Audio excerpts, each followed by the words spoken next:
Gamertag Radio presents E3 coverage. Hosts Danny Pena, Paris Lilly, and Peter Toledo are direct from the convention center floor.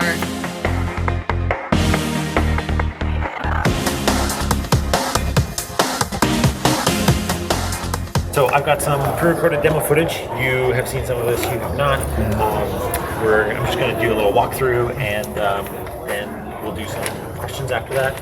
I've got some actually additional footage that is not part of the B-roll in between there. That's some like more secret-y stuff that we can show you as well. But yeah, let's get started. Could you reintroduce yourself real quick? Yeah, I'll do that right now. In fact, my name is Andrew Scholdice. I'm the primary developer on the game. I've been working on it for about 3 years, mostly a solo project, but I've got some help from my friends that I will mention as we go through this little demo. So this is Tunic, an isometric action adventure where you walk through grass. Did you spend much time walking through this grass? I sure did. I even came back to cut it down. Yeah, good stuff. Thorough. Good answer. Yeah, it's everyone's favorite. So your primary goals are to explore the countryside, fight monsters, and find secrets.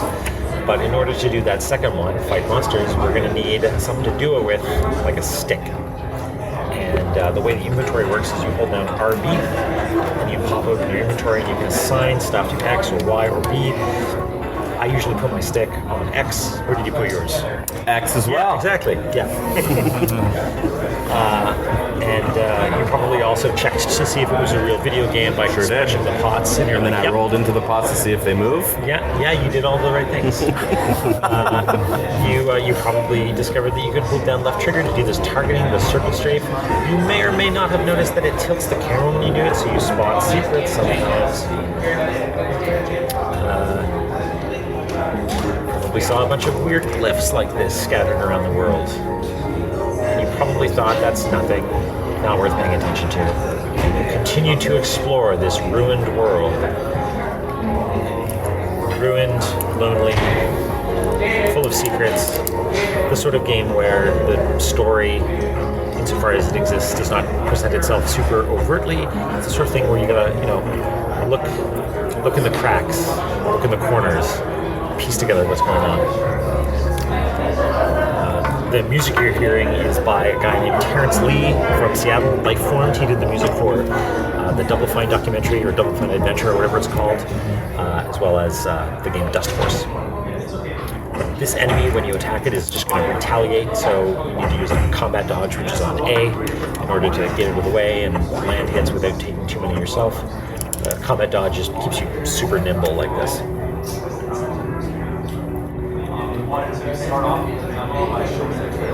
We're in the East Forest. There's a sword up there. We want to get our mitts on that, or our paws, I guess. Did you end up going in this cave? Yeah, you did. So you saw one of the types of secrets that are in the game. I had no idea what it was when I picked it up, to be honest. It looks like a map or something. Yeah, it is. It's a manual page for the video game that you're playing, hidden within the video game you're playing, sort of instruction booklet scraps that in some cases just give you mundane information like what the controls are and some extra stuff, but later on you're going to find maybe those have some more profound secrets about the world, strategies and stuff. I want to take a seat.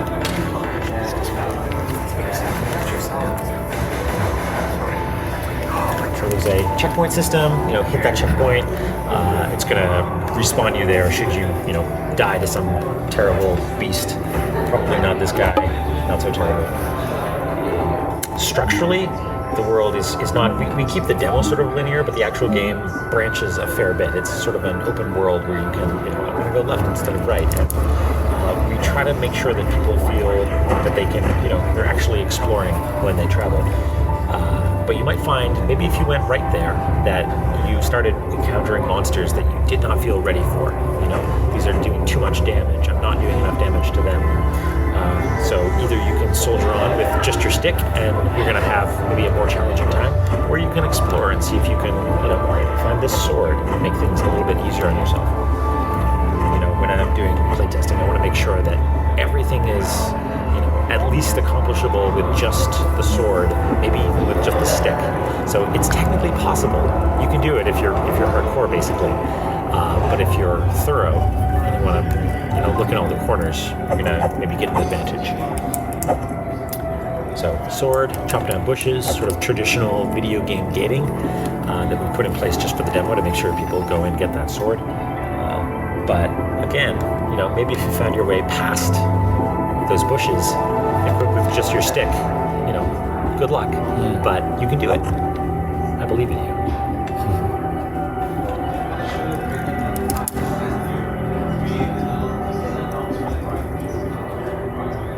So, for instance, this spider is, sort of timid, and the reach of the stick is not super far. It also doesn't deal a lot of damage, and so you're not going to break its poise as easily and make it sort of play its flinch animation. But with the sword, you've sort of got more of a fighting chance.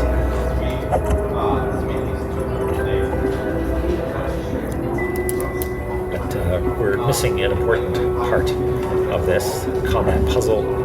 That is the shield.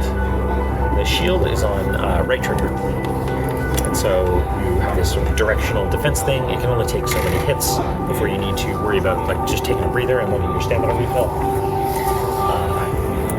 So you might have noticed that because left trigger... Hello. Sorry I'm late. No worries. Because you've got left trigger as target and right trigger as shield, if you just clamp down on the controller, you're going to do this sort of turtle up and face the nearest threat, which is pretty useful. But first, let's take a look at these monsters. So these ones here are pretty straightforward, but this one's got a shield, and so we're going to have to use some. Maybe those manual pages that we saw earlier might allude to, say, a special technique where you hit dodge and attack at just the right time to get in behind that shield with a roll stab. Otherwise, you could come back later when you find a weapon that's a little bit more amenable for dealing with these enemies that have shields. Get some health potion. I don't know if you went up here and found these when you played. I found the potion, but not the shield. Okay. Oh wow, hardcore, good stuff. Yeah. So you got to the end, basically. You got to the place where you're supposed to die without getting all the items. That's totally possible. People's experiences are going to be a little bit different. You're so good with your games. Crazy. So here we'll tap this friend a little bit, get its attention, and then you can see if we're holding our shield, we've got a little stamina bar representing how many hits we can tank into that shield. Wait a second and it'll refill. But it's about deciding the right thing for the right situation. Maybe instead of doing the shield, we're going to dodge like that. You've got iframes at the beginning of your dodge, so you're invulnerable for a moment. Position yourself, get through those attacks. This is one of my favorite sounds in the game right now.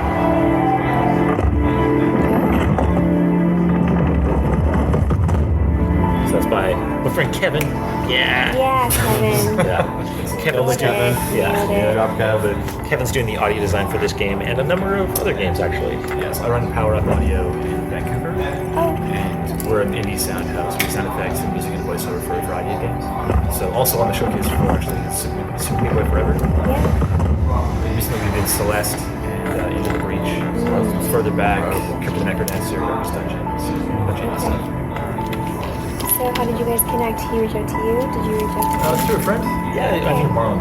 and at that Through apps. basically, yeah, GDC, yeah, it was super good. So we just hit a checkpoint, which is good because when you hit a checkpoint, it refills your flasks, basically your potions.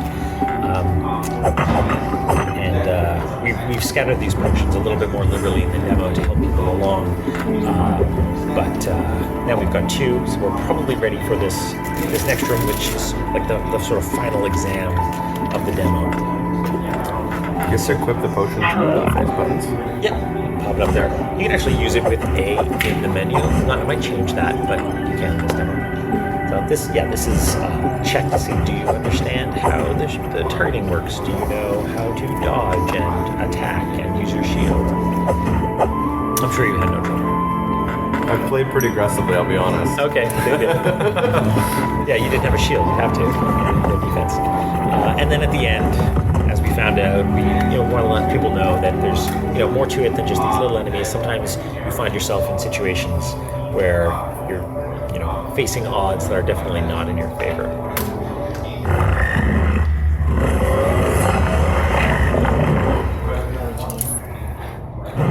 It doesn't end super well. It's avert your eyes. Squeamish. That's fine. Rated E for everyone. It's fine. It's rated E for everyone. Yeah, no official rating yet, but that's what okay. we're shooting for. You're shooting for E. Tunic. Yeah. So that is the footage that we have available for you in the B-roll, Okay. which is available here, but more conveniently, it's just part of the Xbox package that you all have access to. Next, we're going to show some footage that is not ready for the prying eyes That's of the okay. public. Yes. But is just it's nothing groundbreaking or anything. You're going to see a lot of gray box texture. It's just letting you know, a couple minutes showing some of the stuff that's like later on in the world. You know, some ways that we mix up the combat a little bit, make things a little bit more interesting. So, let's say you find yourself investigating the ancient underground reliquary of a race of frog people, like you do, and maybe you've got a reservoir of MP. That we're going to use in a couple of different ways. The first thing we're going to do is we're going to use a short-range sort of stun on this frog. And that will sort of freeze it in place so we can get some hits in, but its friends are going to come. We're going to try and get it out of the way. This wizard is harassing us with spells, so we're going to use our long-ranged attack to take care of it.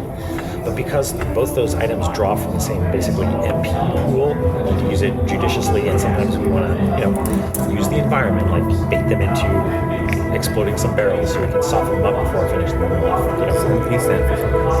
Magic points, like just a generic sort of like mana sort of, Sometimes you need to use those things in combination. So, for instance, here we have an enemy with this big axe who, swings fast, swings hard. So what we're going to do is we're going to use this long-range lasso to bring it in close. We can use our short-range stun and land some hits. Also, sometimes there are attacks that you can parry. If you use your shield just right, you'll reflect an attack and put your enemy into sort of a stun state where you can get some extra hits in.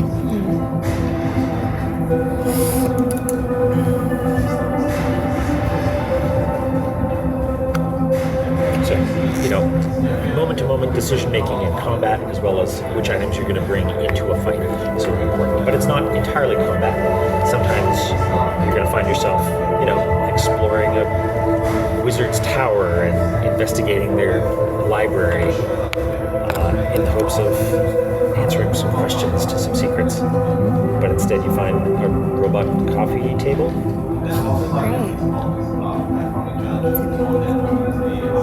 It's maybe your friend. Who knows?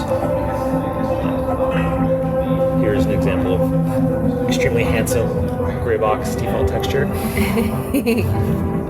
I'll fix at some point. And what game would be complete without a giant robot tank guardian?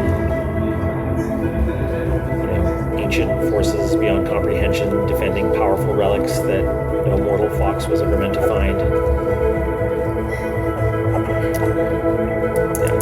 Not gonna last long here. So, that's Tunic. Was everyone at the briefing yesterday? Yeah. Yeah, okay, so you saw our majestic trailer. Yes. And then Phil talked about Halifax, which was surprising to me. Yeah. We didn't know that actually. Canada in the house. Yeah, we didn't. Yeah. We weren't. Holland. Yeah, you're all from Canada, right? From Toronto, Wow. yeah. Oh, yeah, that's great. Halifax. Well, Alex you're in from Vancouver, right? Saskatchewan. Yeah, perfect. Here we go. Hello. Nice.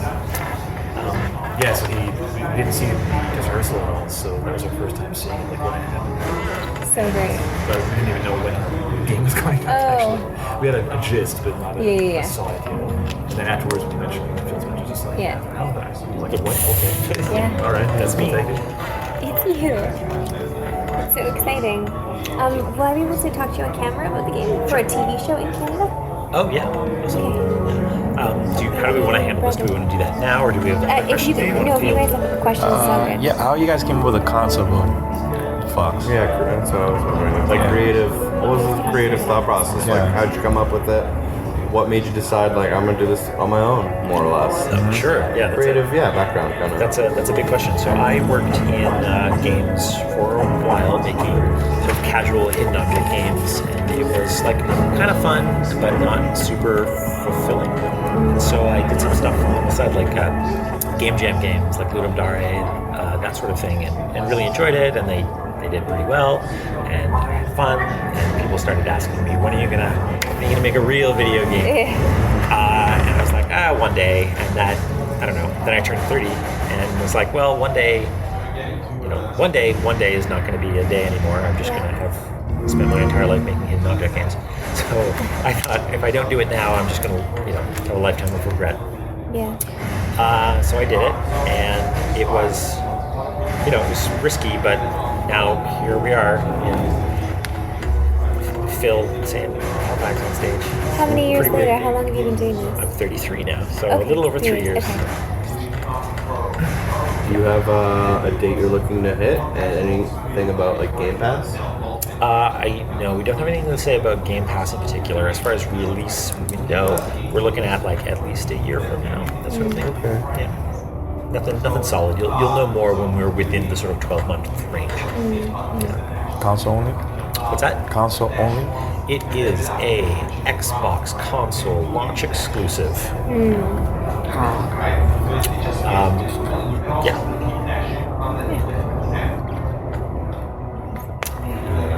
I think it's okay to say another thing, though. Sure.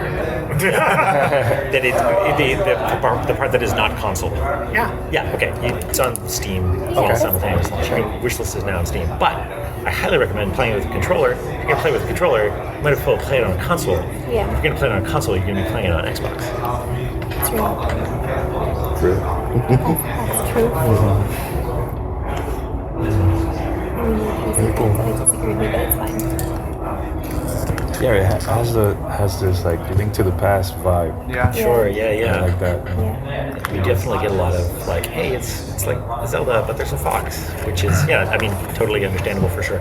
If there were to be like a line drawn gameplay-wise between this and that franchise, it would be probably Zelda 1 is the most likely connection candidate. You're dumped into a world, that there are a bunch of cool relics around. Let's go find them, as opposed to a more like linear. Here's a set of locks and keys. Here's a bunch of this is not the sort of game where you're going to go into a sort of clockwork puzzle dungeon and sort of solve this Rubik's cube of a thing. You're not going to be pushing blocks around to form the portrait of a ghost, so the ghost appears. Not necessarily that sort of thing. So the puzzles are more. Oh, sorry. Go ahead. No, go for it. The puzzles are more like based in the world. It's on its own and not made specifically as puzzles. Correct. That is a good More way. optional keys that you can go back if you want, but you don't have to. Sure. Yeah, that's a good way of putting it. It's one of the goals in the sort of like abstract arty sense is to make it feel like it's in a place where you don't belong. And boy, oh boy, nothing makes you feel like you're supposed to be there. Like somebody saying, "Puzzle begin.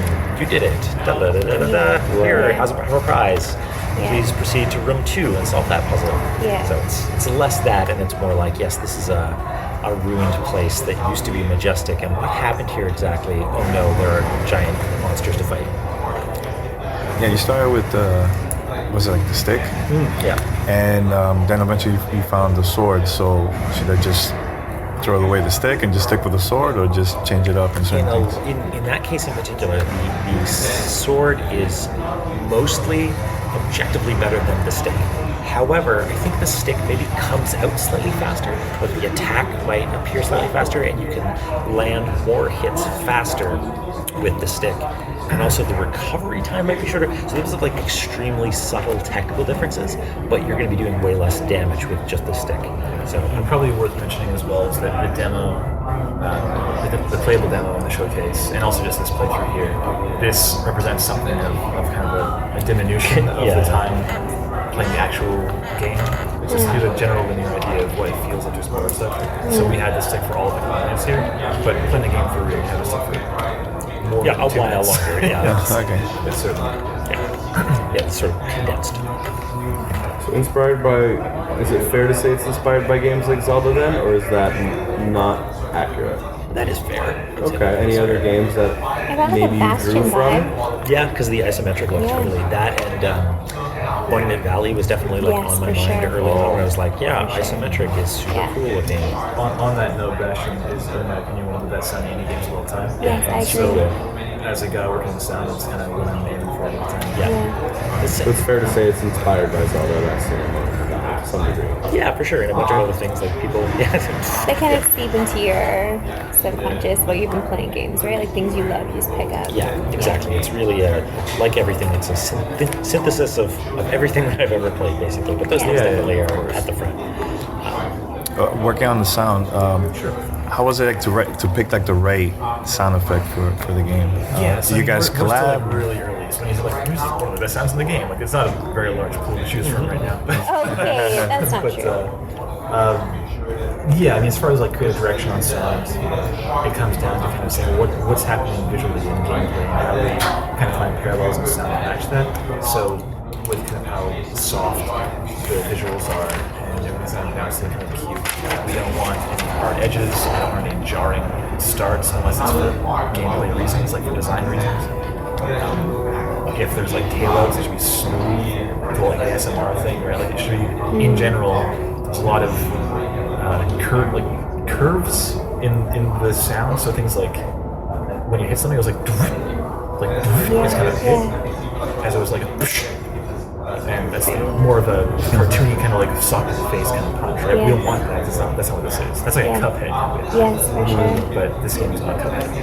Is that a decent The name, what's it mean? Is it the name of the character? Is it something we discover as we play?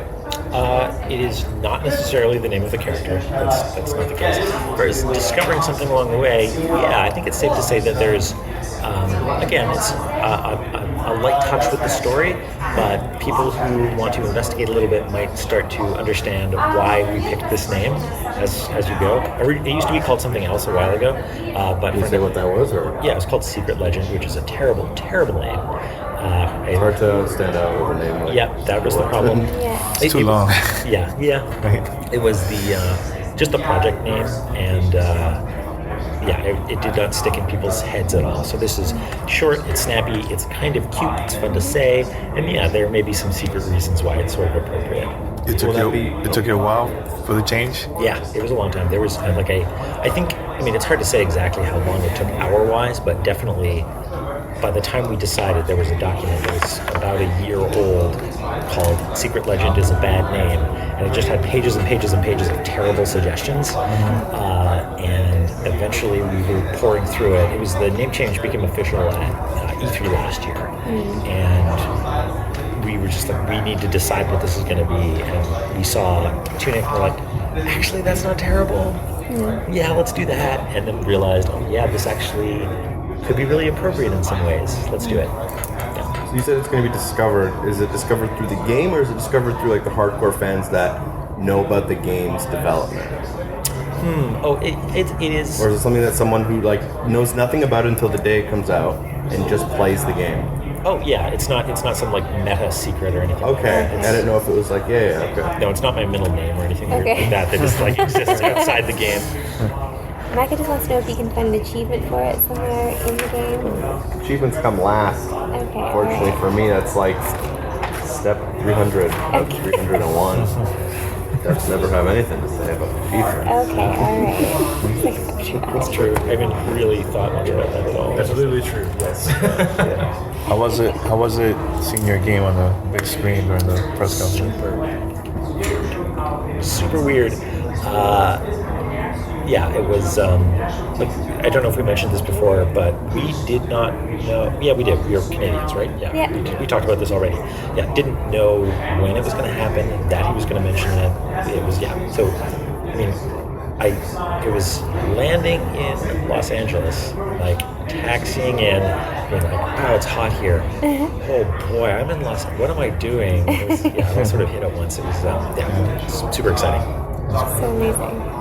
Congrats. Thank you.